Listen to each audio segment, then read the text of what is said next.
అలా అలా అలా పెరుగుతున్న నిత్యావసర వస్తువుల ధరలు కొంచెం ఇప్పుడు అలా ఆగుతాయి. ఇలాగే ఉంటే పరిస్థితి కొంచెం తగ్గుతాయి. టిఫిన్‌లో దోస తీసేసి, లేకపోతే గారె తీసేసి, మైసూర్ బజ్జీ తీసేశారు. ఆయిల్ ఎక్కువ అవసరం. కంటిన్యూగా పొయ్యి వాడాలి కాబట్టి. ఇప్పుడు మళ్ళీ అవన్నీ అందుబాటులోకొస్తాయి. ఎందుకంటే ఇక గ్యాస్ ప్రాబ్లమ్ తగ్గిపోతుంది కాబట్టి. ఆయిల్ ధరలు పెరిగిపోతాయి అన్నటువంటి గుండె దడ ఆగుతది. ఎన్నికలయ్యాక కూడా పెంచకపోవచ్చు. మొన్ననే రూ. 18 పెట్రోలు, రూ. 35 డీజిల్ మీదన పడుతున్నటువంటి భారానికి సంబంధించి ఆవేదన వ్యక్తం చేసినటువంటి సంస్థల సాక్షిగా రేపో మాపో ఎలక్షన్స్ అయిపోగానే 24 తర్వాత పెరిగిపోతాయన్నటువంటి అనుమానానికి కొంతవరకు విముక్తి.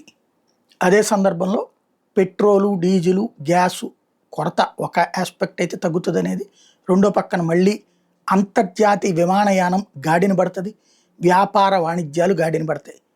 ఇప్పుడు ఉన్నోళ్ళందరూ బ్యాడ్ బాయ్స్. అది అమెరికానైనా, ఇజ్రాయెల్ అయినా, ఇరాన్ అయినా, గల్ఫ్ దేశాలైనా అందరూ వాళ్ళ దృష్ట్యా, వాళ్ళని ప్రేమించే వాళ్ళ దృష్టిలో గుడ్ బాయ్స్. అదే సందర్భంలో గొడవలు వచ్చినప్పుడు అంతా బ్యాడ్ బాయ్స్ అయ్యారు. ఇప్పుడు పరిష్కారం లేనటువంటి పోరాటం కాబట్టి మళ్ళీ ఎవడికి చేదస్తం వస్తే, ఎవడికి తలతెక్కొస్తే ఏం కెలుకుతాడో తెలియదు. ఏమీ కెలకూడదని భగవంతుని ప్రార్థించుకోవాలి.